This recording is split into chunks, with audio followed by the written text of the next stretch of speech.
कोई संख्या दी है और उसे 7 से यदि विभाजित किया जाए, ऐसा नहीं है कि यहाँ कोई भी संख्या हो सकती है और कोई किसी से भी आप भाग दोगे, लेकिन इस टाइप को समझिएगा। ये जो सेकंड टाइप है उसका कंसेप्ट समझिए तो आपके मैक्सिमम क्वेश्चन सॉल्व आसानी से हो जाया करेंगे।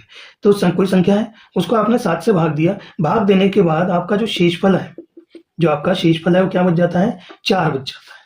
अब आपसे यदि क्वेश्चन में ऐसा बोला गया कि संख्या का वर्ग कर दिया जाए और भाग मैंने 7 से ही दिया, तो शेषफल क्या होगा, ऐसा पूछा जाता है।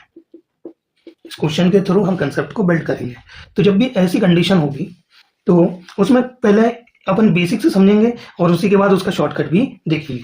तो ये संख्या, जैसे आप लोग देखिएगा, कोई संख्या है, उसमें 7 का भाग दिया, कुछ भागफल आया और कुछ शेषफल आ गया, ऐसा ही कुछ होगा।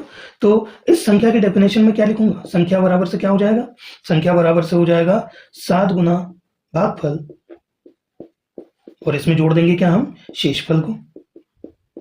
ऐसी कोई संख्या बनती है, ये आपकी संख्या बन गई। अब यदि संख्या का वर्ग करूंगा, ये इसको मैं x मान लूं और इसे y मान लेता हूं, तो थोड़ा क्या है, कैलकुलेशन समझ में आ जाएगी और इजीली हो पाएगा। चीजों को देखिएगा, तो ये संख्या क्या हो गई, 7x प्लस y होगी। y क्या है, शेषफल है, और x क्या है, भागफल है। तो यदि मुझसे पूछा जाए संख्या का वर्ग, हमको बोला गया था यहाँ पे, तो संख्या का वर्ग करोगे तो क्या होगा, 7x प्लस y का वर्ग करोगे तो क्या हो जाएगा, यहाँ पे 7x का वर्ग 2 इंटू 7x इंटू वाई और प्लस ये y का वर्ग हो जाएगा। तो अब यहाँ पे देखिए, इस कंडीशन के हिसाब से चीजों को समझिएगा।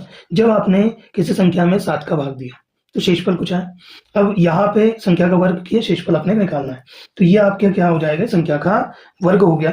अब इसमें हम 7 का भाग देंगे तो क्या हो जाएगा, इसमें पूर्ण रूप से भाग चल जाएगा 7x स्क्वायर में, x का वर्ग में, वही 2 इंटू 7x इंटू वाई में भी 7 का पूर्ण रूप से भाग चल जाएगा। केवल बच क्या गया है, y का वर्ग।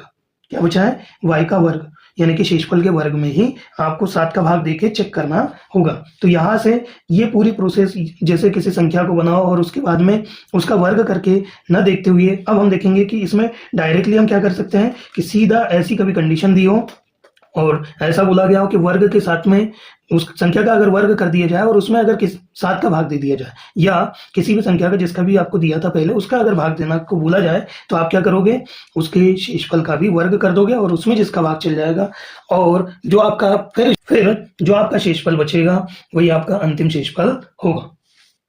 ठीक, तो यहाँ पे हमारा पहले बेसिक समझाना मेन था, उसी के बाद अब देखेंगे इसे सॉल्व कैसे किया जाता है। देखिएगा, ये अपना शेषफल कितना था, 4 आया। अब संख्या का वर्ग था और उसमें 7 का भाग देने शेषफल कितना आएगा वो देखेंगे। तो आप क्या करोगे, सीधा डायरेक्टली इस शेषफल का भी वर्ग कर दीजिए और उसमें 7 का भाग देके देखिए। तो 4 का वर्ग कितना हो जाएगा, 16, 16 में 7 का भाग दीजिए, 7 दूना 14, बचा कितना, 2 आपका शेषफल बचेगा।